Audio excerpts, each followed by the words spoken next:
He's going to cook That meth. sounds amazing. So Jonathan Nicholas, so acoustic. It's nothing worse than a solo clap. Yeah. I might have said this before. In the early days of gigging, you gig quite a lot. Your friends come and all that, don't they? Yeah. My friends stopped coming after because they're not going to come like every time. No. My parents kept coming. And you get some like awkward gigs and stuff. My mother would be the only one clapping. What's Eddie Murphy? All the fat people. Yeah. Like that. But she looks like me in a wig, like, so it's clearly Yeah, she does. my mother, like, you know. She does. Yeah. Anyway, sorry, yeah, so I derailed myself then. So singer, guitarist, blues specialist, or well versed in the language of blues, you can say. In my own way. Yeah. Am I missing anything out? Any other strings to your bow? I don't think so, really, no. I can't remember how we met. Why do I know? I don't know. I know. Probably like networking. Yeah. On Facebook and it. Like, Yeah, I can't remember. I feel like I've known you for quite a long time. yeah, like without ever meeting. Yeah. I know.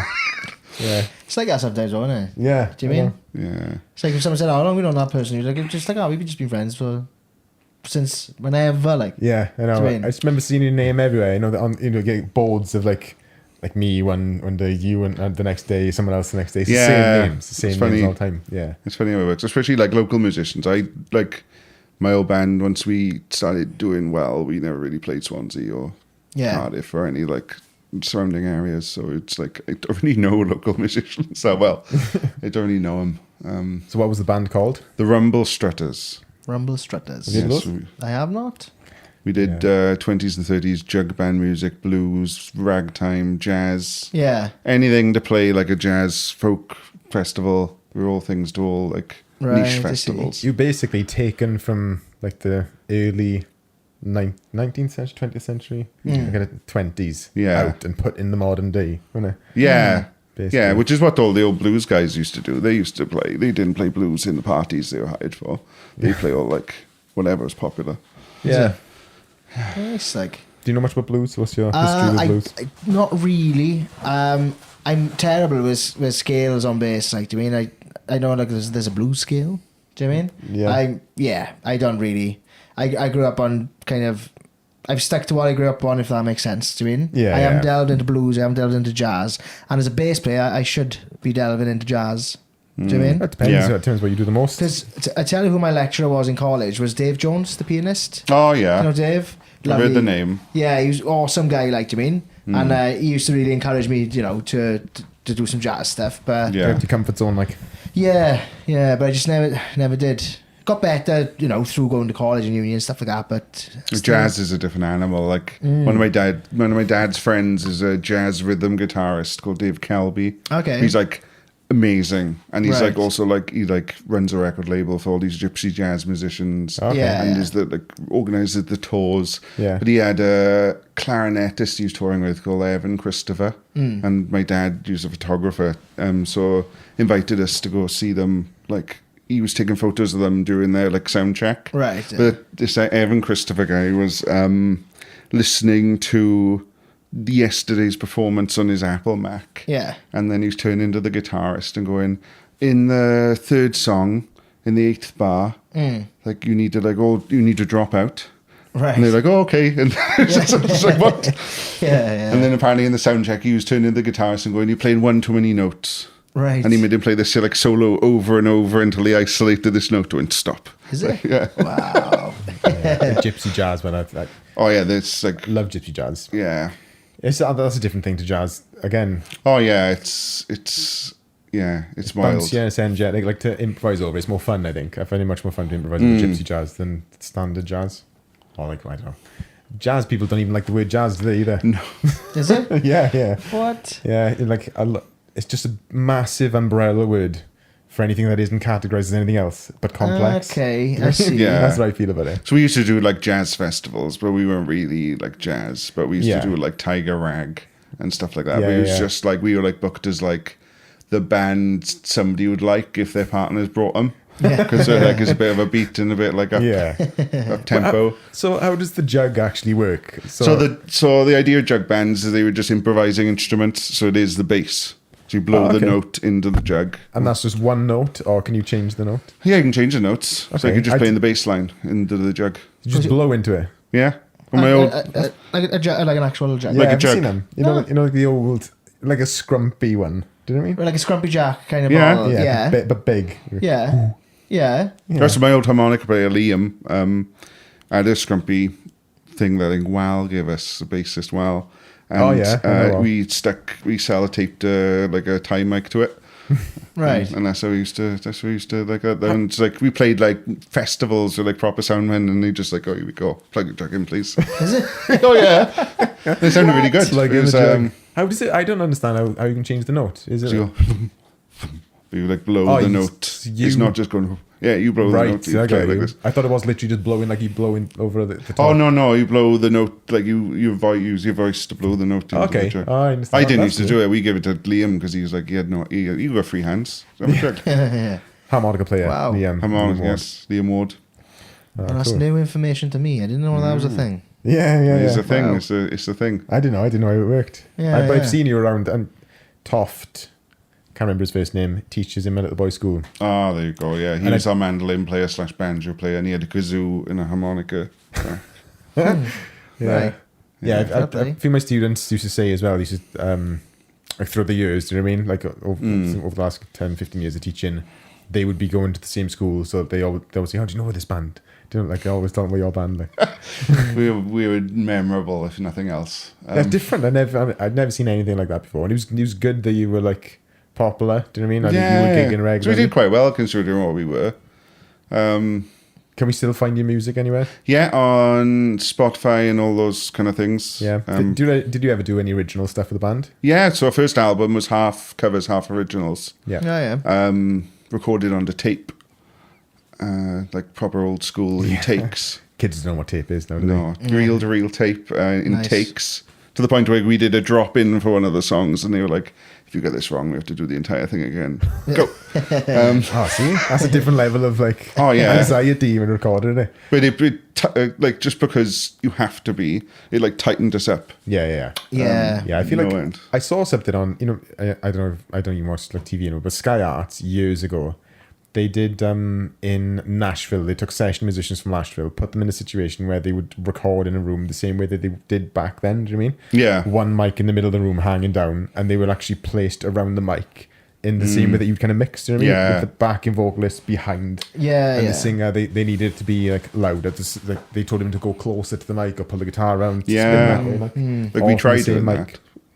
That's mad. Yeah, I know. Like today, I recorded the other day, and it's like I did something, I messed up, and my finger scratched on the string a little bit. And I was like, oh no, we'll take that again. Or every time you move and you got the squeak. Yeah. And it's like, depending on where the mic is, you can kind of negate it a little bit. But the engineer guy, Kieran, he was he said, oh no, we'll get rid of that now. Can you do it again? Get rid of it. I said, oh, we saw something out. But you can take anything out, like you can tweak it and change it. Music's completely digital, perfect. And that's it's not easy to do. Yeah. It's like, you don't have to be amazing at your instrument to do it. It's like, we'll quantize that. We make everything perfect. It's like, I much prefer a snapshot of what that was like then. So like all the music you play, Robert Johnson music and stuff, that's just how we played there. And then it's like being there with him there and then. It's not the 50th take perfect music. Do you know, the other day, I went to see this band, as it goes, Under Oath, right? Yeah. And the support band, they sounded awesome, right? They're really good. And I just noticed that the singer's microphone was plugged into a Helix guitar pedal. And because Dai's got a Helix, and they're great pedals. I was thinking, what the fuck is that like? And the next singer, when he started screaming, but he was using the pedal to scream. And I thought, is that clever or lazy? Like he can't actually What was scream. it doing? Like, what was it? It was like distorting his voice and everything. Do you mean? Because with 9 Inch Nails, like Trent Reznor, he does a lot of stuff electronically and stuff. Yeah. And Dave Grohl has said he's more like an artist with that kind of stuff. Yeah. Do you know what I mean? Like Radiohead do it as well, don't they? Yeah. They kind of sample live. That's it. But like that, the support band, they were so on it. Like I think a lot of triggers and Yeah, everything just sounded too precise, you know? That's why I don't like quick tracks as well, backing tracks. Yeah, I don't know. If I grew up, like, my dad was like a massive Neil Young fan. Mm-hmm. So it's like the opposite of all that. And Yeah. He's like a force of nature. Authentic, isn't it? Yeah. It's authentic music. It's got to be a lot, it's better raw, isn't it? Yeah, that's what I'd say. But I listened to some of your music, so you got an EP as well, and you got some. I've got an music. EP of like non-blues stuff, which is I recorded that with Tim Hamill. Oh yeah, definitely. Yeah, but I did that in a day, and when we did it, we did 2 takes with me doing the vocals and the guitar at the same time, too, like good microphones. Yeah. And then he just, as we walked into the sound studio, then he would just splice them together. Yeah. Like if it's like something like a bum note or something, but the other take was fine, and then like he literally like mixed it, mastered it. I could have walked out if I'd had the artwork, if I had the foresight to be like, oh, this is going to be done today, I could have released it that day. It was like so like yeah, you wouldn't expect that. I wouldn't expect that. But I recorded that EP, Rolling Eyes and Sighs. It's like all it's like more songwritery, like grungy, acoustic I listened to stuff. It's a lot of it sounded like cowboy saloon kind of music. Do you think? Yeah, and then some of it was more like medieval, almost classical chord changes and stuff. Yeah, I found it like it's like I don't know, authentic. It was just sounding really authentic. Oh, thank you. Yeah. What's that? And Medieval I was chord interested changes. like how we recorded. I was going to ask you about how it was recorded because it sounds like really clean. Sparse. Yeah. Yeah, well, I listened to when I was about to record that. I listened to Campaigner. It's like a album Neil Young had like just in his archives for like 40 years, and it's just him and an acoustic guitar or him and a piano, and it was all done live in takes. And apparently he took it to the recording studio and the recording company, and they were like, doesn't sound finished. I was like, it sounds finished to me. Yeah. And he was listening to like Robert Johnson and all these like people who just recorded solo, and he wanted to do that, but like they were like, where's all like the lap steel and this? And he was like, so I just wanted to try that. Yeah, it was nice. I never heard it before. I know you'd released stuff before, like from years ago, but and there was a slide one before that, was there? Oh yes, that was my blues album, which is like the first solo thing I did. But it's just like my blues set, and then there's like one original. Yeah. So they were original. So that's So that was recorded with Wal in Bridge Row Studios. That has bass on it. But he like hits the bass and it just lets the note. Oh, I didn't notice that. Okay. Yeah, he's a bassist, like double bassist. Yeah, he does. He's everything. But he hit the body like. Is it? Okay. Gently, but then the note would ring without hearing. Okay. It's a violin thing. That's cool. Different, like. Yeah. So how old was you when you kind of started getting into music? Like I grew up around music. Like my dad played like a million like Neil Young and Bob Dylan introductions on guitar. Never really progressed for a while. But I was about 12, 13 when I was like interested in playing guitar. Like I'd listen to Jimi Hendrix and I was like, oh. And it kind of like pricked my ears up. Okay. Yeah. First thing for me was Plug In Baby by Muse. Is it? Yeah. That's the first thing I heard, and I thought, I want to play this. Do you know what I mean? I really want to. I'm into it now. Yeah. Just because of that one song, really. Yeah. Nothing else really did the same thing. And Nirvana as well. It was like this. I was listening to Hendrix, like Nirvana, quite a lot, and then it was like I don't know. The combination of the two pushed me to like get an electric guitar then and do all that. Yeah. So why blues? What got you? I think I followed the trail back from Hendrix. So Hendrix, I covered like Bleeding Heart from Elmore James. I listened to Elmore James. Elmore James covers a bunch of Robert Johnson. Say covers, they retribute themselves. Yeah. But it's like covers just Robert Johnson. Standards, and they I followed the trail back a bit, really. Yeah. I know we mentioned this before the pod. We chatted about a few things, probably going to repeat. But I always tell all my students, like, always look back at whoever influenced the people that you like. Does that make sense? You get a better understanding of why they wrote the music that they did, because you're just learning kind of parrot fashion. You're never going to create anything new unless you understand like how they got from this to this. Yeah. It's I feel like a lot of my students, there's not many that are like actually creative or using that creativity. It's like they just do whatever they want to play. They just play the song. Okay, it's great. I'd expect more guitarists to want to write more. Do you know what I mean? And it's just not. It's about 3 in 40 students. Do you know what I mean? Really, that low ratio. Yeah. Oh, wow. Well, for me, maybe it's just the way that I teach. Maybe I just don't inspire them. Maybe, Yeah. But yeah. I think like what's cool about like tracing back as well is you're finding out what they were inspired by, but you can hear it in them, like exactly. Yeah. So it's like Queens of the Stone Age. Like I listened to like some Bowie and stuff. I was thinking, fuck, he just sings exactly like Bowie. Do you know what I mean? Yeah, I've never noticed that. Bro. Yeah, like because I'd never listened to Bowie, and I'd done about 3 albums. I was thinking, fucking, he sounds exactly like him. Do you mean? I never thought about that, but it's true. Yeah. And like, like my brother now, he'll say, there's no new good music and stuff. But if you can trace stuff back, it's new to you if you've never listened to it, isn't it? Yeah, exactly. Even if it's old, like it doesn't matter if it's new or not. I think. Yeah, that's the thing. Yeah, you're exactly on point. People don't though. Like people.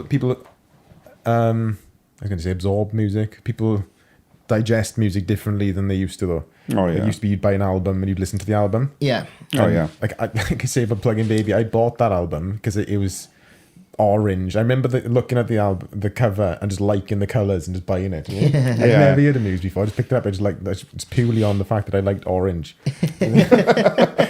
And Plug-in Baby was on it. I thought, I love this. We went into it like. Yeah, it's true. Because I remember, like, I bought Hendrix Live at Woodstock. It's like a 2 CD thing, and I literally played the CD till like you could hear him see through. Yeah, and it's just like you never that. He's obsessed over this music. Yeah. But people don't do that anymore. No, I know. Yeah, that's it. And they don't know what album is. They just listen to whatever the top 5 songs are on Spotify, and they never get an idea of why they wrote that song. Do you know what I mean? Yeah. It's like it's got a place in an album. You know, they've built up to that point, or they like I always say Radiohead. You listen to the top Radiohead songs. It doesn't do any of it justice. Like, no, not listening to it as they've written an album. There's a reason why they've put it that order. Like, you know. Yeah. I know not everyone writes that way, I suppose, but the similar thing with like Jeff Buckley and people just hear Hallelujah. Yeah, I know. But like if you listen to Grace, it's such an amazing album. But people are like, it's the guy who sang Hallelujah. I know. He didn't even write it. No. Is he the guy from the 90s? Yeah. Jeff Buckley. He had a famous dad as well. Yeah, Tim Buckley. Similar voice. Yeah. Like I think, rubber voice. I think Stucky was talking to me about him the other day. Was he? About I didn't know he was into music. Yeah, he plays bass. Does he? Yeah, I didn't know that. But he used to, but like he doesn't. He plays now and again. Right? Yeah, very infrequently. Is that a word? Yeah, not very often. Yeah, trying to be posh. I know I do. All time, fuck my words up all the time. Yeah, I love Jeff Buckley. That's one song that like I gauge my singing at. Do you know what I mean? Yeah, like, I'd love to be able to sing that like purely. I get to the 3rd verse and do all the guitar stuff. It's one song that I won't sing in front of anyone because I know I'm going to completely mess it up. But I do it to just kind of gauge where I am compared to 10 years ago.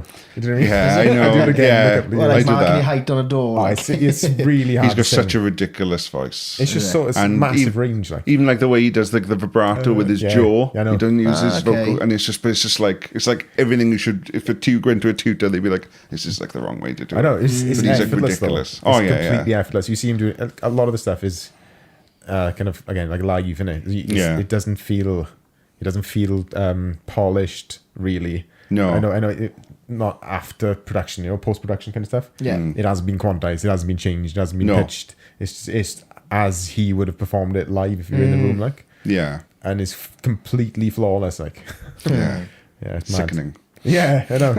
Like he's gone, like. Not like with shows like the X Factor and stuff now. What I find mind-boggling is like, for example, Liam Gallagher now. He's not hasn't got an amazing voice at all, is he? No. But like, he's one of the biggest artists of all time. Do you mean? Yeah. So like, if someone went onto X Factor and started singing like Liam Gallagher, they'd be like, oh no. Do you mean? Well, it's like a thing Simon Cowell said a couple of years ago. If the Beatles had auditioned for Britain's Got Talent, we'd have rejected them because of Ringo. It's like, what an ignorant, or the band have like formed modern music. Yeah. It's true. It's true, isn't it? I think. Sorry, man. Well, one of them is Noel or Liam. I can't remember. I saw something interesting the other day. He said people don't know what they want. Like the public didn't want Jimi Hendrix. But they got him and they loved him. They didn't want the Beatles. They got him. They loved him. That happens quite a lot. They might have been one of those. Do you know what I mean? I feel like in the 90s, that was the end of that. Like after that, it was like in the 2000s, everything's manufactured. Yeah, all boy bands. Yeah, There's like a Frank Zappa quote about that in there where he goes like, oh, back in the 60s, you had these cigar chomping old guys, and they'd be like, I don't know what this is. Make more of it. Go find more bands like Cream or whatever and like make more of it. Whereas and then eventually they hire a hippie and he makes the coffee and does the mail. And eventually he becomes the chairman and he's like, I know what the kids want. Yeah. And that's like the death. He's like, he's more conservative than like the conservative like guitar chomping. Because they didn't know. They didn't know they could have just. And they didn't care. They were just like built fine stuff. Do something. Yeah. I know. It's true as well. True. I don't know where streaming is going to go. Like, you got songs. I haven't got any songs on Spotify. Have you got anything on with Kid Keep Dancing? Kid Keep Dancing are on there, but like, I think I'd say at the most we get about 25 listens a month. Like, yeah, that's pretty good. But like 7. I got none. But like Sean put them up on there, like for us more than anything, and like for the people who used to listen to us Robert Talbot and stuff. Like, do you mean? Yeah. But nothing other than that, I think. Yeah, because I don't know like how it works. Do you know what I mean? I don't know like how the. I know. I'm pretty sure that for every 1 million plays, you get £4,000. Is it distributed? Is there a certain amount? Because everyone pays for it, don't they? Like, yeah. Is there a total amount that's distributed between everyone compared to how many plays you have? Like, ratio-wise? I imagine if you're like McCartney or something, like you can, like, because the Beatles weren't on there for the longest time, were they? They went on streaming services for like years. But imagine they, like, if you're like that, you probably get to negotiate your own rates. Yeah. Whereas if you're like us at the other end, you're probably just like, have like tenner every 2 years, like. Yeah. I know Eagles. 2 pints, like. Christmas. That's how Christmas do done. Yeah. But anytime I do an Eagles song, I know, I forgot the Eagles guy, what's his name? Don Henley? Yeah. Like, you can't do anything with anything to do with him at all. Like, it just gets revoked. Your video just gets taken down. Oh, really? Yeah. Why is legal team like on it? Like, is that what it is? Or I think obviously, like when I upload anything, it knows what that song is. Yeah. So it just gets flagged straight away, and they've got like something on there, like tick the box to say, I just don't let them do it. Do you know what I mean? Right, a lot of people will let you do it, but they'll take the ad revenue. But it just gets completely blanked every time. So in the beginning of my online platform, I do song tutorials, like teaching the Eagles, like Hotel California. It's part of one of my courses.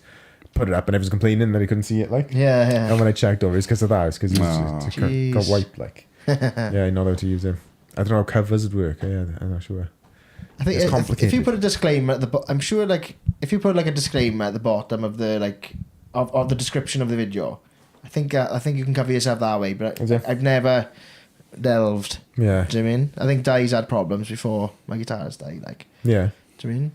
I like streaming. I used to hate it. I was still buying CDs until about 2018 maybe. You bought a tape the other week, didn't you? Yeah, I bought a cream tape actually for the van. Yeah, I just went into Pretend and I just found like a record store kind of thing. Do you mean? And I got some tapes for the van because I don't want to put a CD player in there. I want to try and keep it as as 2002 as I can. You're a Jack Black, yeah. Tapes. The most Jack Black person I know. But like I was dead against streaming, but like when I realised then you can literally just listen to anything, and that's what we're not going back to like listening to the influences. Yeah, it's nice to just be able to type in. You're able to Bowie, Prince, whatever, like, and just be like, okay, all of their albums are there. Like, yeah, I know that's good. It's just knowing how to do it. I think. Like I don't like listening to. What did I type in? Pliny. And that came into my head. I haven't listened to for ages. I just looked him up. I was telling Felix about them because he's into Brekkie Boy. You've heard of Brekkie Boy? Brekkie Boy, no. It's like Australian, like neo jazz kind of thing. Okay. Really interesting. I love this to it. And he just likes complex music. He's a strange one. So I told him, but he might like Pliny, an Australian kind of. I don't know what they would be like, kind of jazz rock prog kind of thing, a bit like Animals as Leaders. But anyway, so I looked it up and I thought, I'm not listening to don't listen to the top one. Like, look for an album, listen to the album, trying to make him like go through it properly. Like, if you know, like I always do that. I don't like listening to the main ones because, like I say, it's not how they wrote the songs. Like, I like to just experience the album. Yeah. There's usually something on the background. Like, so any gigs coming up?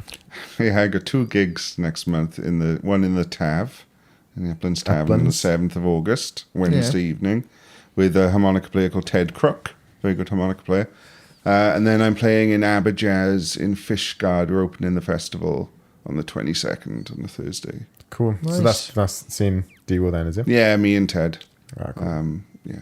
So Rumblestrutters are not. No, not we together split anymore? up just before lockdown. I quit it. Wasn't because of lockdown.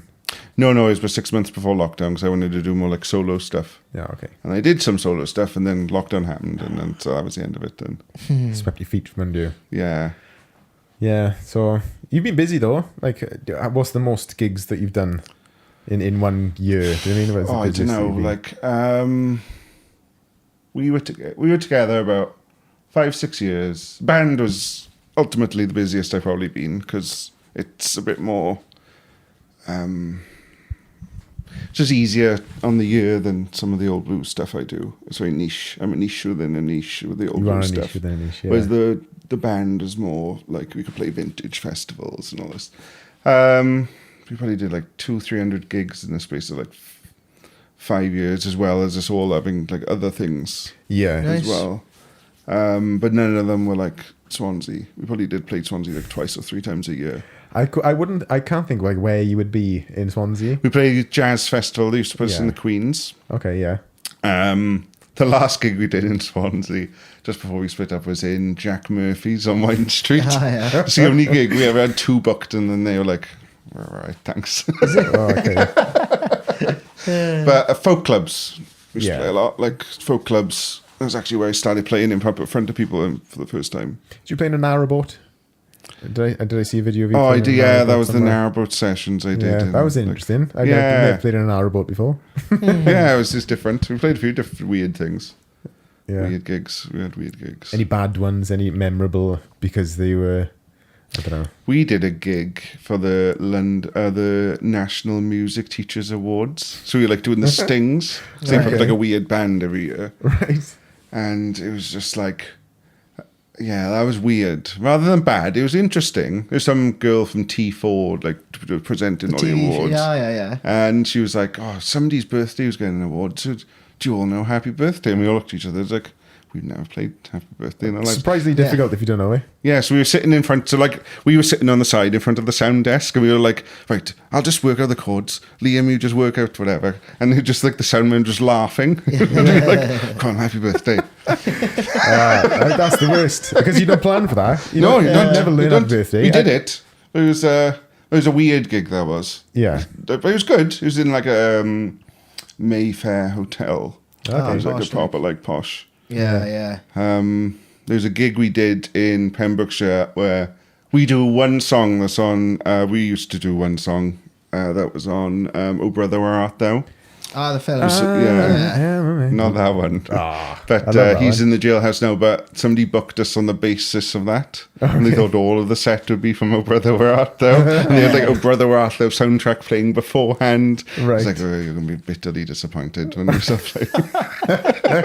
So we done weird. We had a lot of weird gigs. Favorite gigs I used to do were totally acoustic, no microphones. Just in a room with people. Yeah. They're my favourite way. Yeah, it's amazing. That's how it was, wasn't it, back then? It's like you'd hit the guitar harder to play louder, like. Yeah, and that's why Robert Johnson sings in such a high range compared to like blues cut through. when it becomes because you've got to cut over the crowd. It's all like dynamics, like yeah. So that's cool. Robert Johnson, legend in the blue. Have you heard of Robert Johnson? I heard of him. Is he the one who sold his soul? Yeah, apparently. Yeah. Well, yeah. If your sold his soul is practiced a lot. Yeah. Is it? Yeah. I think there was like a TV program. What's it? Supernatural. Oh yeah, there's an episode about it. Yeah. But he at the crossroads, isn't he? Yeah. He sold his. They went down to Georgia and all that. Yeah. But the Crossroads, the film with the Karate Kid in there. That's loosely based on that, I suppose. Right. Yeah, it's awful. Steve Vai is the devil's guitarist. Steve Vai has to pretend he can't play. Yeah. Like that thing at the end. Is it? So like this duel and Steve Vai's the devil's guitarist. And he has to like pretend to like not be able to play whatever like Ry Cooder is playing on the other side. Yeah. I love that. Like, that's the first thing I thought. My guitar teacher said, this is the hardest thing in the universe ever. And that was my challenge then for a little while to try and play that. Yeah, interesting film. So what's the lore behind Robert Johnson? If you want to, because a lot of I don't know whether our viewers will actually know anything about blues at all, but it's the most kind of historically rich genre of music. No other genre of music has the history of blues. No. and everything can kind of go back to it, like we said about influences. If you go back far enough with any modern music now, look back at their influences, you will end up back at somewhere on Robert Johnson and that style of music. Yeah. But yeah, so there's what's the folklore behind Robert Johnson? Well, Robert Johnson died young, 27, like one of the first members of the 27 Club.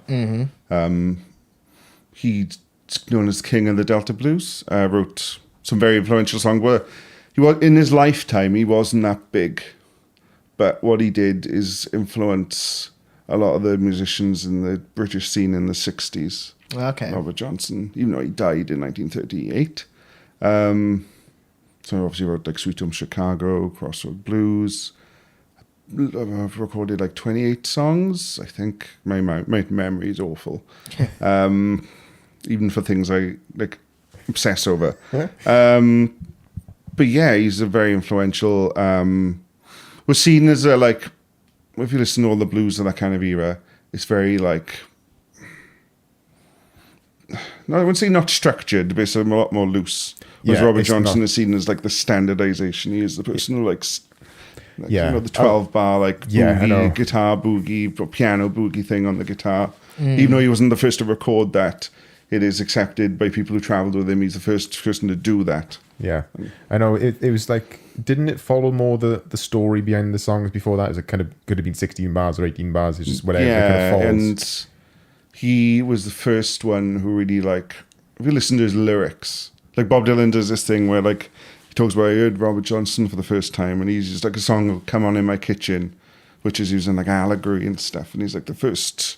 And he said that, and but like opened Dylan's mind. Then it's like you can make something about anything. Like but as a songwriter, he's fantastic, and it's like he's recorded these 28 songs. But if you read about him, some books that have come out in the last couple of years, Up Jumped the Devil, and then Brother Robert, was written by his stepsister. As a musician, he is like ridiculous as well. People who travelled with him, like his stories of him being in a bar listening to a song on the jukebox, and then the next day he would perform, and knowing people travelling with him, knowing he hasn't practiced, because they've just been with him all the time. He's got like one of those like beautiful mind things. Fair play. Yeah. But very influential. What he did in like, that's why people know him really, is because like he influenced people like Clapton and Hendrix. And even like people who immediately came after him, like Elmore James and the Muddy Waters of this world. Yeah. I'm asking you, is it true? As if you were there, like. So I heard he used to not be that great and kind of force his way onto the stage and like take people's guitars and start playing and clear out the room and stuff. And then he disappeared after being kicked out of so many different places for about a year, and then came back this like at a different level to everyone else and doing all those things. Yeah, I think there's elements as well which are true. That's the story Son House says. But that's why they usually tag it on with, they must have sold his soul. Okay. Selling the story about selling his soul was like, there was a guy, was it Tommy Johnson, who actually used to like publicly say, I sold my soul. But it was just like a way of protecting yourself in a very like giving you this like aura of like leave me alone kind of thing in a very like violent world. And Johnson probably, from what I read, like when you read from these books, like people who knew him probably leaned into it a bit. But his guitar teacher is a guy called Robert Zinnemann, and he died in the 70s. Nobody ever talked to him about it. No, I don't know whether he didn't want to, because he was like a minister or something by then. But he taught guitar into the 70s. And he went to live with like this Ike Zimmerman for like 18 months. Did they play in the graveyard? Yeah, they used to practice in a graveyard. Yeah. Because it's where you wouldn't get disturbed. Yeah. You didn't have to worry about making a noise and waking people up and stuff. Waking the dead. Yeah. I mean, it's interesting. Like, you don't get that. I don't know. Did Katy Perry do that? Do you know what I mean? I can't imagine any modern or any other genre of music with that kind of. But it's like the start of these people. It's like, because it's the nature, even though like obviously slavery wasn't a thing by that point. It was like still indentured work. So either you're going to work in a field or you're going to play guitar. Yeah. And that's like the motivation, because they used to make money by being like human jukeboxes on the street. I want to hear this song. I'll give you $1. Don't know the song. You don't get the money. So like there's like no musician that goes through that now. No, like, unless you're busking every day and that's how you live in your life. Well, people still expect it though. The amount of times people have asked for a song and I say, do you do requests? Well, depends if I know it, babe. And then like they rip out like Ja Rule. No, sorry. Oh, they come back a little bit later. Oh, do you do any Stevie Ray Vaughan or whatever? Like, no, I don't. I'm sorry. Yeah. Go away. But every now and again they'll ask for something like, oh, do you do any 90s trance? Yes, I can. And I surprise them with it. Like, oh, you got anything 80s? Yeah, that's for anyone watching this or listening to this who wants to request a song. Give it a broad kind of question, innit? Yeah. Not very specific. Anything 80s, anything 60s, anything upbeat, anything depressing, whatever. You can kind of manage that. Yeah, it's funny what people like, because we were a band that quite clearly were like, the newest stuff we did, which wasn't our own music, we'd written ourselves, was Robert Johnson. So it's like 1937. And there were people go, do you do the Doors? And I was like, no, you don't do the Doors. No. Do you do any Pink Floyd? No, I don't do Pink Floyd. A jug band, like. You mentioned Katy Perry, right? My mate Gav was saying that, do you know when Katy Perry came out, she used to come out with a guitar, and she used to play guitar, like. And he was saying that, like, there's so many female artists who started off playing with guitar, but then the industry just kind of like boop, took the guitar away. And he said, like, you know, they should be keeping it in to inspire more female guitarists and stuff. Because like he said like Taylor Swift, Miley Cyrus, all the big household names, like, do you mean? So apparently they all started on guitar, like. They got an agenda and they want to push certain people. Probably want Ed Sheeran to be the main one with the guitar. I suppose. Yeah, when there's big dollar involved in it. Ed Sheeran, musical equivalent of a glass of water, and he bless him. It's like you drink it and you go, oh, you go then. Like, and it's not like. That's a great analogy. I know. It's not my analogy. Somebody else came up with that. I used to work with, but I've run with it ever since. It is. He's not like exciting. He's just like. Yeah. That's not offensive either. Everyone needs a glass of water. No, it's water, you know. Yeah. I'm not saying Ed Sheeran sustains life or anything, but. No. But you know, it's just. Do you know what I got to say? I was quite disappointed when he played Glastonbury. I thought I'd give him, you know, benefit of the doubt, see what he's about, and he came out on his own. He didn't have a band. I had Looper though, didn't he? Yeah. His big giant stompy thing. If you're playing a festival of that caliber, like, bring a band out. Yeah. Do you know what I mean? I would feel.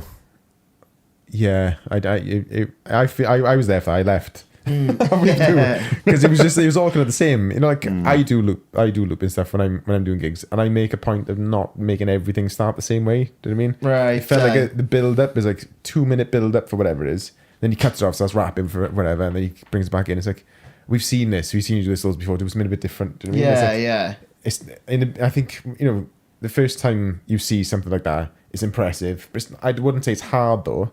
And everyone thinks it's amazing, like, you know, like normal people, like yeah. And Katie Tun still did it better. Yeah. Who's the other one? She's awesome. She is. Imogen Heap.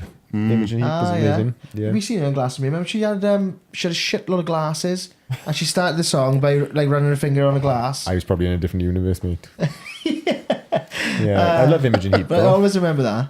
She got the key of the song and stuff like that, and then everybody played from that. And Ed Sheeran's one of those ones in interviews goes like, "Oh, all these popular songs all fit in over these 4 chords." Like, well, no, you're simplifying this and like cramming them in, and you're like, it's not quite how this works, is it? I know. That's what I mean. Like everyone. That's why all music is the same. Too many people saw Ed Sheeran and say, "Oh yeah, we can do that." It's the same 4 chords. Just write a song over it.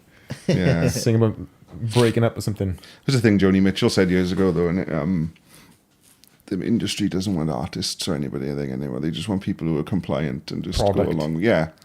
You look the part and you just do what we say. Yeah.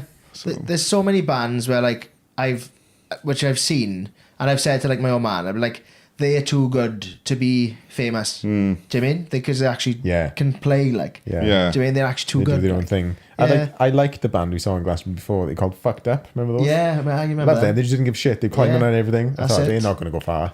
not because they shit though. Because they do not give a fuck. Yeah. The guy was like quite a big lump, and he had his top swinging off the stuff. Yeah. I think one of them puked on stage as well. Yeah. Amazing. Like that's what I want to see. Like that's it. Didn't it? We got to watch Mark Rubier soon. Have you seen Mark Rubier? Have you heard of Mark Rubier? No.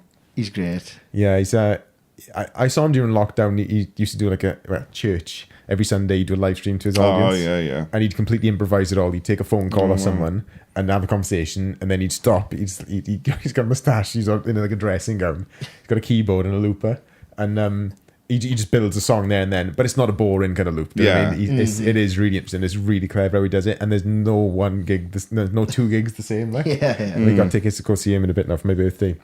I can't wait. Like, looping pedals can be amazing. There's a guy, Clive Carroll. Have you heard of him? No. And he does this like Polish as a Shardess, and he does it with a looping pedal, and it's like ridiculous. It makes me just never pick up a guitar again. That kind of thing. It's just like, but it's really clever, and he does all the little like inflections and all the different parts. Yeah, I love it. I spend hours on it. It really helps like songwriting and all that kind of thing. So just I never used one. It's really fun. You can get cheap ones. So you can get like a just one click. Do you know what I mean? Like one button. Like I got a few different ones. I got 3 buttons on that one, 2 buttons this one. It can be complicated, but if you just got a way to record a little bit, it's good just to loop an idea and then just let your brain, just sit and listen to it and then see where you go with it. I find if I concentrate too much on what I'm playing, I can't actually think of anything creative outside of that. So there's one thing they play is quite complicated. I can't sing outside of a certain rhythm, so I loop it and then I freeze up my brain a little bit. I mean, that's interesting. Yeah. So what's your creative process like when writing music? Usually starts with the guitar part. Sometimes starts with words. Like there's 1 or 2 songs I've had like the word, like a poem basically, and then written to. I don't know, just. It's hard. I know it's an awful question. It's really hard. Yeah, it's really hard. Yeah. There's some songs, especially with like the Rumblestrutters, where you're writing to it like a genre. Yeah. So like you're actively like trying, like it's like a Robert Johnson thing in Abe. I tried like doing this finger picking pattern over it and like trying to make a riff using a riff. Yeah. And stuff. I find there's boundaries there in it. Yeah. Like you're staying within the boundaries of a certain genre or whatever. Yeah. When it's completely open and free, it's just I find it really difficult sometimes to know where to start and if that inspiration doesn't happen, if it doesn't flow and it's not just doing itself kind of thing, I find it hard to go. Yeah. I'm just kind of stuck thinking of what chords I like. With the non-blues EP I wrote, it's full of like songs I wrote like 10 years ago, and there's a song I wrote the week of the recording. Like, it's just like the last song is a Vandy I wrote for my first band I was ever in, called The Glass Leaves, which is like a grunge band, and it's meant to be this like really grungy, like Soundgarden-y kind of thing. Yeah. But then there's like a bunch of like weird like Jeff Buckley chords then and all that. But but it's just, I don't know really. It's just, it was Jeff Buckley-ish, yeah. I was trying to think what it was. It was like reminded me of something. It did remind me of Jeff Buckley. Yeah, not the singing, but that meme when the guys are. Whoa! That's what I feel like. He was just like. I couldn't place what it was. Yeah, exactly, Jeff Buckley, because it's got it's right. I can't really explain it. Kind of strumming. Just the way I've learned, because I really learned by ear a lot of things. So you're not a theory monkey. No, I remember my guitar teacher was Taff, right? Taff Okay, Williams. And I remember him after a couple of lessons saying, Jonathan, you find the easy things hard and the hard things easy. Is it? I don't really know what to do. Is it? So, like, not to do, he's like, I don't know what to do with this. So, bring songs you want to learn. Right. We'll work them out by ear. And then I'll show you how I work them out and stuff. And, like, Oh, yeah. They try and teach me like Mixolydian scales and all stuff like this, but it just wasn't. Yeah, yeah. But yeah, you need a reason to learn that stuff. I think it's heavy, Yeah. isn't it? It's yeah. heavy, like. There's no need if you haven't got a purpose for that piece of knowledge. There's no point. And I regret it now though, because he's such a ridiculous guitarist. Like when pushed, and like I was taking him like Blues Breakers, Eric Clapton stuff, and he was like working it out, and it was amazing. Yeah, but I wish I'd appreciated like at the time. Yeah. Rather than now, I'm just like, oh, okay, I do this thing. It's a weird thing I do. It's quite niche, and you know, like the Robert Johnson stuff is hard, but it's you probably don't find it difficult as a lot of other people do, because you've been immersed in that for so long. You kind of get the thought process behind it. Yeah. I think a lot of people would find it difficult, but your skill set is kind of molded to whatever you do the most. So if you're teaching people, I found this. I remember the first one of my first students that I had was in a band in the 50s. And he wanted to kind of relive the same kind of stuff, and I'd never played 50s stuff before. So I just having a chat what songs you want to do, and I thought, I cannot work this out. So I said, come back next week, we'll have a go. I kind of wasted time in that lesson just to kind of get to go through like physical stuff, get him moving. The next week I'd worked out that whatever that one song was, and I was kind of staying a week ahead. Do you know what I mean? But then I had like another student that started, so I got 2 songs got to learn in 1 week, and then 3 songs got to learn in 1 week. Yeah, and then like it just becomes just a normal thing, a natural thing. You can just your skill set. That's my skill set now. I got about 10 people a day all doing a different song, and I can kind of do it there and then, depending on what it is, as long as it's not. That's interesting. That fucking weird thing with that. What's the band called where he's full of tattoos up to his neck? He plays in church. Goat, the song is. I can't think what it is, but he writes guitar parts not on the guitar. He writes it on different instruments and then tries to find a way to play that on the guitar. So it's all weird, really odd. That's interesting. Is the Asian guy? I don't know whether he's Asian. No, I'm not sure. It might be. Got black hair, neck tattoos. And when he plays, is it like that? Yeah. Harmonics everywhere and tapping in random places. Yeah. I always watch him and I think, have he sped this up? Do you know what I mean? Yeah, no, it's mad. It's the same guy. His hands are crossing all over the place. It's like listening to it. Like I like to just listen to it. Got a lot of kids like, oh, look up this lesson. Look up that. No, I'm gonna work out. Just let me do it. Yeah. It's like I've got to look at his hands to know where he's finding this note. You know, like you can find the same note in 6 different positions sometimes.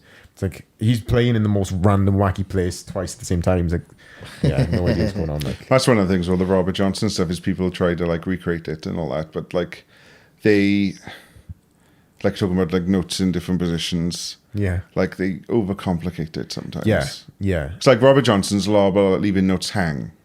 It's all about the spaces like in between the notes almost as much as the notes. Especially like depending like it's some quite like sinister songs about like subjects we couldn't sing about now, like Me and the Devil, about like domestic violence and all stuff like this. But like his notes he just leaves like hang in the air and stuff like that. Where it's now in the blues world, you just fill that with notes. Just fill it with solos. Whereas he's only got one recorded solo. Okay. In all the songs, there's one solo he does. It's the first track he ever recorded is Kind-Hearted Woman, because the way they recorded was they hire a hotel suite, set up a makeshift studio, and they just push like street musicians in and out of it until they've had scouts saying, yeah, they're good. Yeah.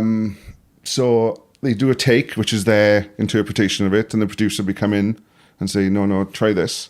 Right. And the second take could be the producer's input. They got however long the 78 is, like 3 minutes 20, or if that. So he does a solo, runs out of time to sing all the verses he wants to. So the second take he ditches the solo to put the words in. Okay. So it's just, whereas now, like as good a player as Walter Trout is, it's all just about the solo. The songs serve the Widley solos. Right. Yeah. The musical pleasuring yourself rather than like he wants it to be about the songwriting, but that's lost now. The blues will never be like that. No, I know. It's blues is the same. Like you listen to like modern blues, it's structured the same. Do you know what I mean? You can predict this 1, 4, 5, 12 bars. You know, you get the odd kind of. I like the on the round going to C7, then back to B7 kind of thing. I quite like that, but like I don't know. There's not a lot that's you can predict it. You know, it's predictable. Oh yeah. But, do you know? A good blues band, I'd say, this is just me, like, uneducated on blues, is, I think, Black Keys. Like, the early Black Keys. Yeah. Like, really, really good, like, do you mean? Yeah. Because it's just 2 of them as well, isn't it? Do you mean? It's got a rawness to it. Yeah. That like, especially, like, Hard Row, I think, one of the earlier songs is called, and it's on Sons of Anarchy. Yeah. And it's a banger, like, do you mean? I think I know that one. Is it the main one? Yeah. I think I talked to him the other day. Yeah, cool. I just think it's in the first track. Yeah. I think they're kind of one of the only kind of modernish blues bands, isn't he? In the charts, like. Yeah. So to speak, like. Yeah, well, you can tell, like, but the problem is anyone who uses the flat fifth, they instantly label it as blues. Do you know what I mean? Like if like you say the blues scale. Yeah. If there's a hint towards that or a microtonal bend or something or anything that's anything bluesy, it's blues. Right. I don't know, like it's just changed so much. It's like modern blues. It is not the same as like what it started out as. Yeah. You know what I mean? It's changed so much. So it's like it's hard to say, but it's just the rawness of Black Keys that I think is bluesy, Yeah. They don't really do the 12-bar bluesy thing. It's just it's just the rawness, mate. It's hard to explain. It's really hard to explain. Yeah. But the Rob John stuff. I am a lot of Rob John stuff. I noticed a lot of it's just like keeping the beat in it. It's just all to do with like thumb picks and stuff. Yeah. Yeah, I can never go used to those. Mountain picks, I think they call them then.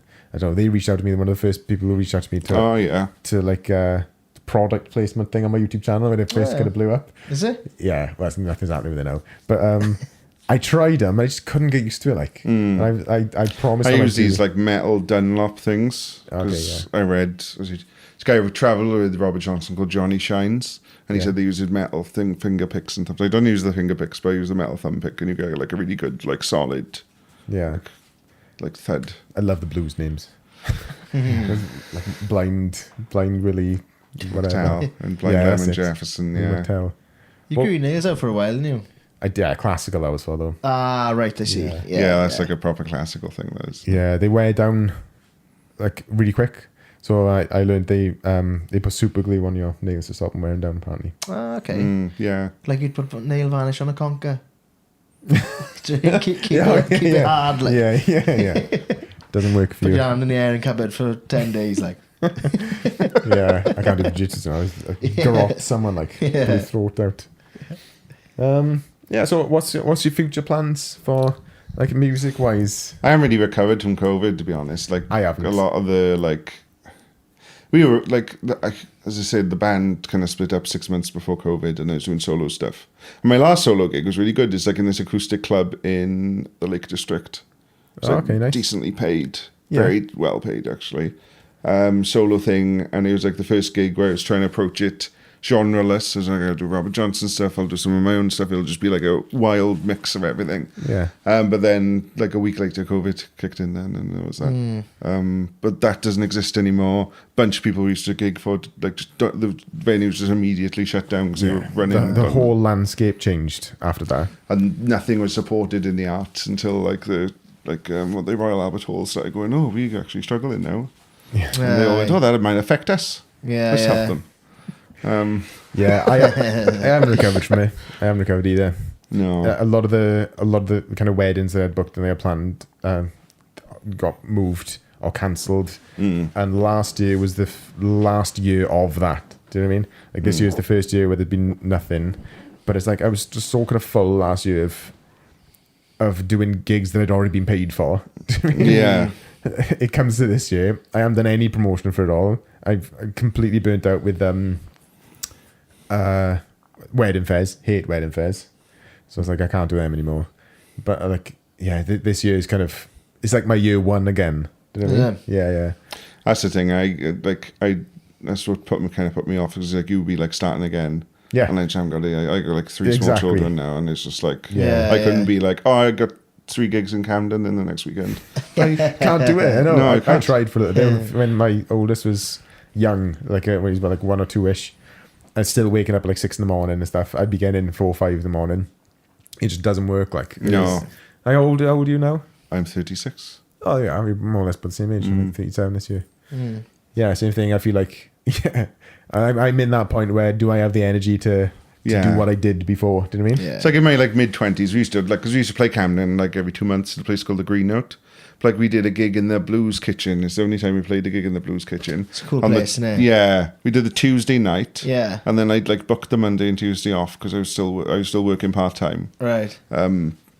And then I was in work at like 6 in the morning, and we got home at 4. And I remember just standing outside my house. I used to wear this 3-piece suit, had like a PA system and these two like ridiculously old guitars. And I was like, right, do I go to bed and go to work at 10, or do I just pack everything away, have a shower, and have a cup of tea, and just go straight in? Yeah.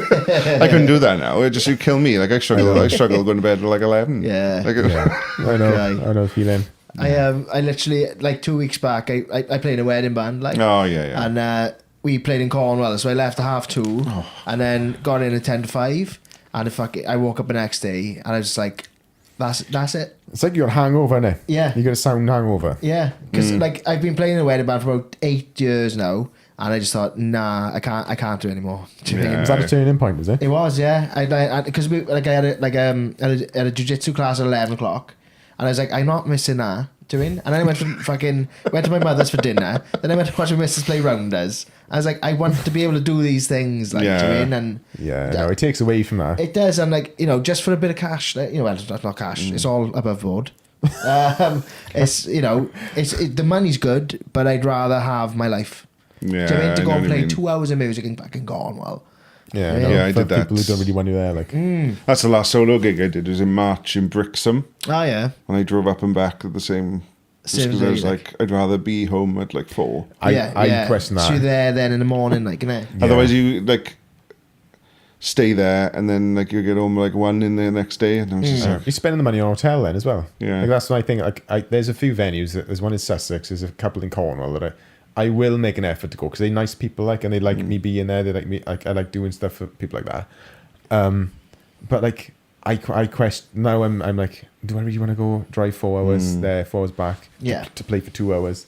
10 hours of the day, and it's not guaranteed that anything is going to come of it. Like, I've done it a couple of times, and there's been nothing, no interest, no weddings, no bookings. Like, I've done that for nothing now. Do you know what I mean? Yeah. And I don't remember all the nice things that happened on the day. You know, the saying hello to people and people being nice and welcoming and stuff. Once I'm gone home, that doesn't mean anything. No, it's like I just think, fuck, please have something come in. Like, please, I want to come back. I couldn't do the wedding thing. Like, I enjoy it. Like what I'm doing now, I enjoy it. It's different to before. Plus, I'm not as busy, and it's different every time. I got an totally instrumental one coming up soon.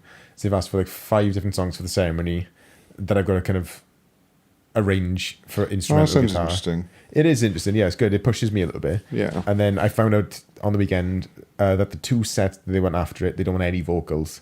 So it's like, so I can't really. I would prefer to sing. Because now I gotta find like an hour and a half of instrumental music that I could play before, but it's just so rare now. People just play "Smells Like Teen Spirit." Or... I know, but I don't want to be like any other guitarist. Do you know what I mean? Like, I'm just gonna play like open chords, just strum for 2 hours. You know, I want to make it like good and. I've done bits like that for like mates. I've never done it for like money. But I've done like walking down the aisle music. Yes, like mates. It's stressful. It can be stressful depending on the song. The worst ones I found, you probably get this a lot, is like I did. An old friend, I don't talk to him now. He wanted "Where's My Mind" by the Pixies. So I arranged this thing, and then the venue went, "Are you playing when they're signing?" And I was like, "Well, no." And then turned out I had to like run down the aisle before the bride. Then and be like, "Do you want me to play? Like, what do you want?" Like, "Oh, Beatles things, okay." And then literally really awkward. Like, no planning whatsoever into this. Yeah, I know. There's rules to it as well. So you can't play anything religious as well. So like every now and again, if anything hinges towards being religious, like they're willing to stop me playing. Oh, really? Yeah, they won't allow me to play. They'll check. I know them all now. Like a lot of them, the local ones, I used to, not so much these days. But they'd stop asking me that. You know, there's a point where they'd say, like, tell me what the songs are, and if anything was religious at all, they wouldn't let me play it. Like, really? I had to lie a few times. I told the bride, look, I'll do the song that you want, but I won't tell them that it is that song. I'll do it instrumental. And I'll just change it slightly. Do you know what I mean? So no one can tell that it's religious. Do you know the reason why that is then? I have no idea. It might have changed since COVID. Is this in like venues which aren't? Yeah. Yeah. Oh, yeah. It's probably like a thing. Probably the church have probably said, you know, I don't know. Maybe it's a thing with them. They don't want them to play religious stuff. They want them to go in the church to do it. Is it? Probably. I don't know. If I was the church, I'd say, no, you're not playing those songs. Unless you come from a wedding, you could pay us instead. Yeah. I don't know. Not sure. I don't know. Yeah. Have you never been interested in the wedding scene then, is it? We did a few weddings, but it was like people who did like barn weddings. Like, it was like people who were having like barn weddings and wanted a band, I guess. Yeah. We were playing to like our audience rather than like we weren't playing like Bohemian Rhapsody or whatever, like like ABBA and all this. Yeah. We were playing our set. That's nice, though, to like actually do your own stuff. Like, do you mean? Yeah. What you want to play, and do you mean? Yeah, because there's people who've seen us at a gig, whatever, like, and then be like, Yeah. oh, I'll do it at a wedding or whatever. That's class. Like, So we did about like 10 of them, probably. There was like a venue then that like had us as like a band. They could like, oh, you could book one that we know. I got to. That's cool. That's good. Like a house band in a sense, like like I give them option of bands. We only know who's getting married, which is almost disastrous. The last one he did for them because he was like, "Oh, who's the bride and groom?" "Oh, no, two brides." It's like, "Oh, thanks for telling us now." Yeah. Did you invite the bride and groom for the first dance? Everyone, the broom. So you brought 2 interesting artifacts with you. I have. Would you like to share them with us? So tell us the story. The first one I bought was this. I'm going to scrape the microphone now. So this is sound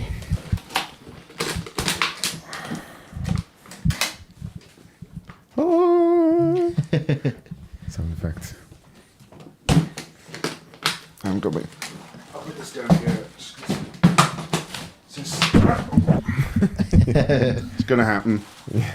So this is my. I'll show you. So this is a 1936 Kalamazoo. Yeah. It's Gibson during the Great Depression were making like toys and stuff. So this is the world's first budget brand guitar. Okay. Make. This is also, if you see a photo of Robert Johnson holding the guitar like this with a cigar hanging out of his mouth, it's this model. Oh, okay. Class. This is. I bought 2 pre-war guitars. So I was doing like electric lead stuff, and I got hired by this, asked to join the backing band of this songwriter. Kind of killed all my enthusiasm for ever doing lead stuff. We didn't get on, didn't like the way I played, because I like play by ear and stuff, and they just didn't get on. And so then I was like, screw it, I've always wanted to play like old blues stuff, I'm going to do it. And at the same time, I broke up with my ex-fiancée, and I spent the wedding budget on this. It wasn't that much, like, compared to like guitars these days, but so I bought this. So this is like the same model guitar Robert Johnson would have done. So I had the theory that if I did like the Joe Bonamassa thing of like, look at my gear, there might be a thing, but no. Turns out doing Robert Johnson songs on Robert Johnson guitars has no interest to blues clubs. No, they don't care. That's wild. Yeah, so this is. So how old is that one? Did you say? 1936. Christ. Nearly 90 years old then. Is that right? Yeah, nearly 90 years old. Yeah, nearly 90. Yeah, I've failed to take the slide out or anything now. Yeah. Yeah. God. I got a thumb. I'm got a good thumb.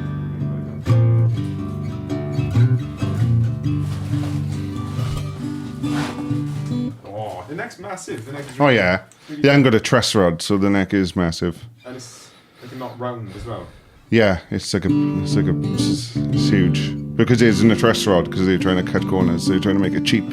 I see. But also because they were cheap, bluesmen because they used to travel around like just literally just jumping on trains and stuff. Yeah. Cheap guitars. And the boxcars. Yeah, The boxcars. cheap. Yeah, and the cheap guitars were the thing. Aye.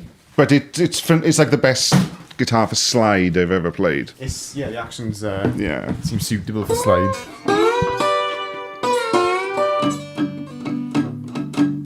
What tune am I in? No, I think it's G.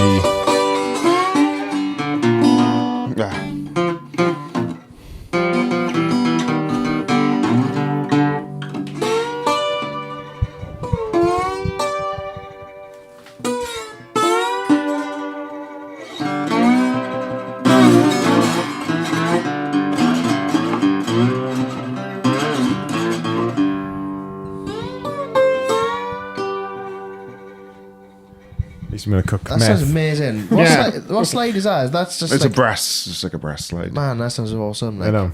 I use glass ones. I did Steel, brass is the one I prefer. I felt like I was somewhere else then. I know, it's good, isn't it? It's amazing. But like the guitar is ridiculous. It's like the perfect slide guitar, even though it's like a budget cheap thing. Yeah. It's like, well, nobody cared, like vintage guitar collectors didn't really care about this brand until they proved their photos, because it's to do with like the dot spacings. Okay. The Robert Johnson photo. Yeah. Okay. It was this make. They did, depending if they sell them in catalogs, there might be a different name on the headstock, but it was Gibson making them. Oh, okay. Right. But yeah, they proved it was this model, and then suddenly they became like, they kind of, when I bought this off the dealer in America, he had like 10 of them. Okay. And yeah, it was like, but now you can't find them. They rarely come up now. Yeah. So, like, would that be kind of like the Squire of Fender? Like, is that? Yeah. That's that just the first time any guitar company really did that. Yeah. In a big, like, mass production kind of a way. Nice. Do you gig with that? Yes, I do. I probably have it in the TAV. Yeah. 7th of August, you said, is it? 7th of August. 7th of August. So it's not electric, obviously. No, I don't plug in. How do you mic it up? Do you just put a mic close there? I don't, like, I never use a fallback or anything. No, okay. So you see the Soundman panic when they like got the mic up and acoustic guitar. Yeah. How many of them have just handed me a jack and I was like, no, if I put stuff in this, I'll be hunted down by vintage guitar collectors. No, I know, yeah. But then when I say I don't need any sort of like fallback, it's just, especially when it's me, I can hear me. Right. I don't need to hear me through a speaker. Like I can, Yeah. I know what I am. Then they tend to like, oh. Is it like solid body as well? Is that because it's so old? Do they say the sound gets richer with age? Yeah, like with the acoustics, especially, it's all to do with the top wood. Yeah, and it's how it like loosens up with the vibrations over the years. Oh, cool. Yeah. Can I have a little blast? You can. I literally will just strum a couple of chords. It's in open. I can't remember. G, I think. Look at that, man. That's awesome. Like, I'm just gonna go real basic, boys. It's not gonna work. What is it? It's open G. Open G. So if when you just strum it open, it's a chord. So fuck that, basically. You can use that. So go to fret 3 and fret 5 with the string? slide on. Pinky. I go for the third finger. This is 0.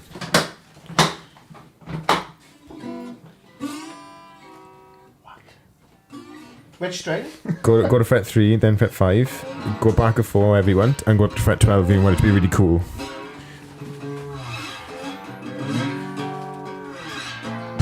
And open as well. Yeah. Oh. I'm not gonna hammer on.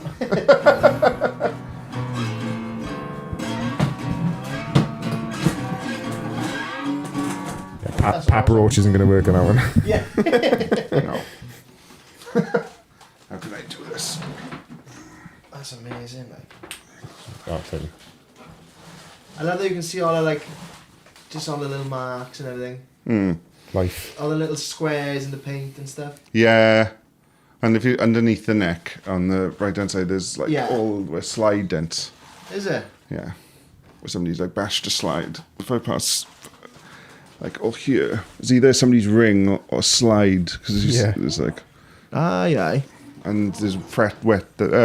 It's wear there where somebody's had a cap on the second and all this. Right. Has you got a name? Have you named your guitars? No, I didn't name my guitars. It's not really.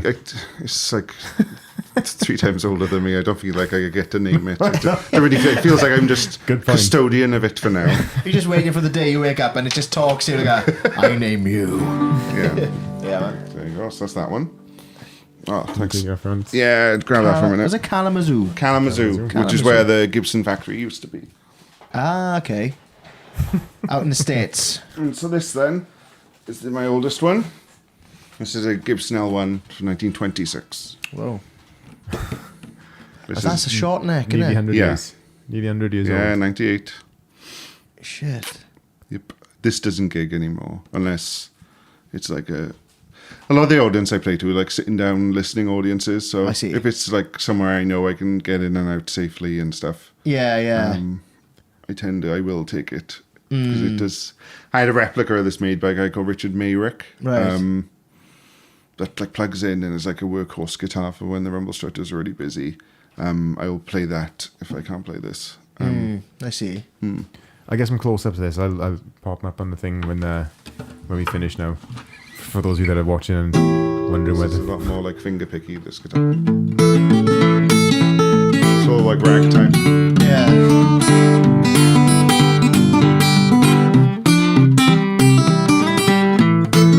More for like that kind of thing than the Johnson stuff. Ragtime's his own thing. Oh yeah. And I dabble in it. Yeah.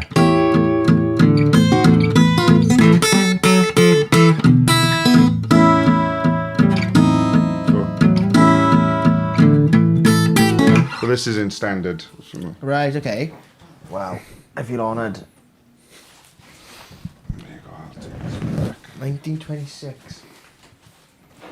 The Gibson. Yeah. What? Like and the smell of it and everything, man. It's clock. Yeah, and I've reduced out. Like it hummed when I first bought it. When I bought they both of them from the same dealer in America. And he used like a nuclear engineer by day, and then dabbled in guitars. Right. These are people going to estate auctions in America, buying up the Kalamazoo's because nobody wanted them, fixing them up, and then flogged them. Is it? Yeah, and I got that off him then. But to pass a test, he asked me why I wanted to have it, what kind of stuff I wanted to play. Oh, really? Yeah. That's fair. Wouldn't sell it to certain parts of the world, but he said the UK he would. Yeah. Because they basically showed America blues music in the 60s. I just want to smell it, man. I'm a freak, you know. I am a freak, but... Just don't lick it, so...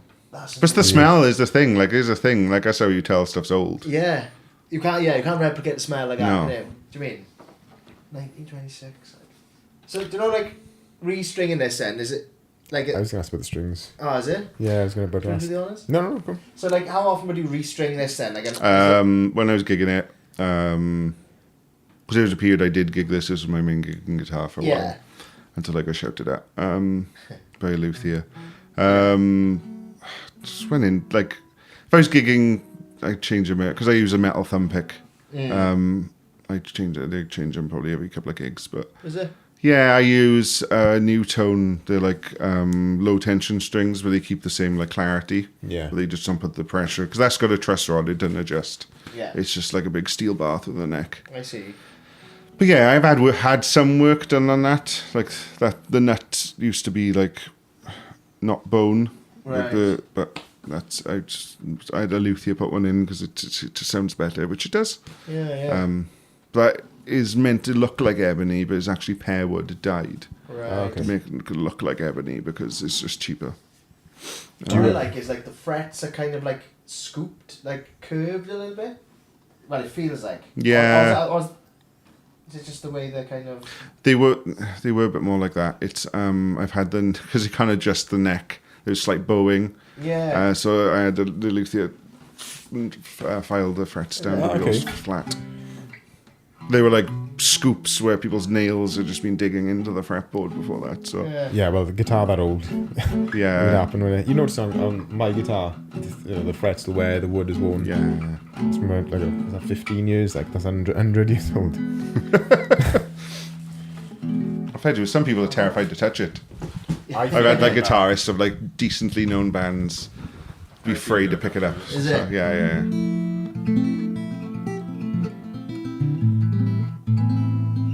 I feel like such a basic bitch.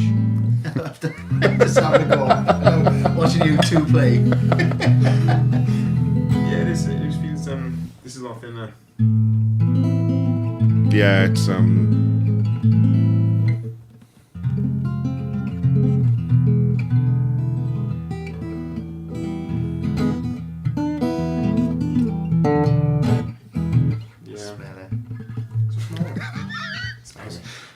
smell it. Oh yeah. Inside the sound hole is. I can sit there and sniff our legs. Smell the hole. Oh, it is. Wait, what's that remind me of? What's it make me think of? St. Fargan's? Yeah, maybe. Yeah? Oh, that is. Well, when the guy sold it to me, he said, "Oh, I've had." He still had the original like it's like wood and papier-mâché case came with it, and he said, "Oh, I've had offers for $1,000 for the case." Just the case, like. Just the case, but he's a bit of like an old hippie, and he's like, "Oh, they've been together this long." Right. And he just sent it with the case. Is So it? in the house, it sits in its original case, which reeks. But when it comes out in the Hiscox. Yeah. I see. After, like. Yeah. But it's just like I have a no guitar that sounds like it. But is this because the top wood is as like loose as it's ever going to be? It's as like settled as it's ever going to be. You get more volume from a bouncy thing. That's what the gypsy jazz is all about, isn't it? Yeah. It's the more flexibility the guitar is, the louder it is. Yeah. Yeah. Yeah, cool. Well, thanks for sharing those. Thanks, amazing. Man. I was going to ask you, would you actually mind giving us a little tune, like? Sure. The most of the stuff I should do should be out to copyright anyway. So yeah, no, it's yours now. Oh, I'll do Kind-Hearted Woman, which has got his solo in then.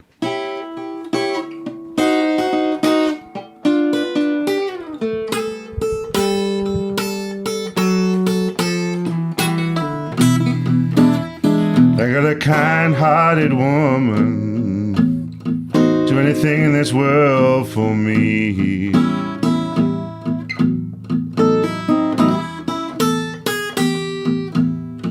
I got a kind-hearted woman, do anything in this world for me.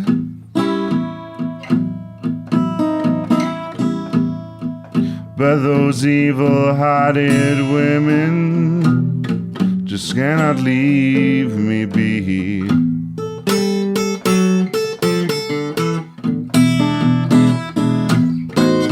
I love my baby don't love me.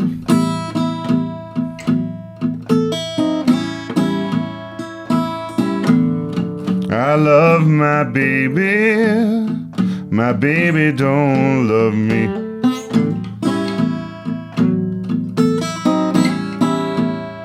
I really love that woman, just cannot leave her be.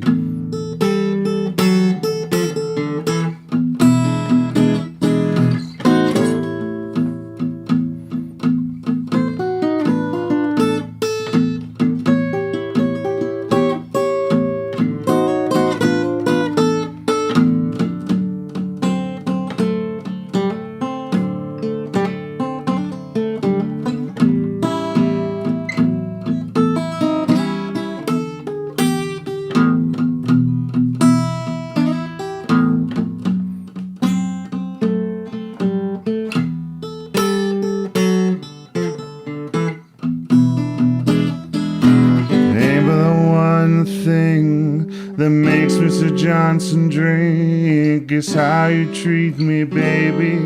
I begin to think of babe. My mind don't feel a thing when you break my heart, when you call Mr. So-and-so's name.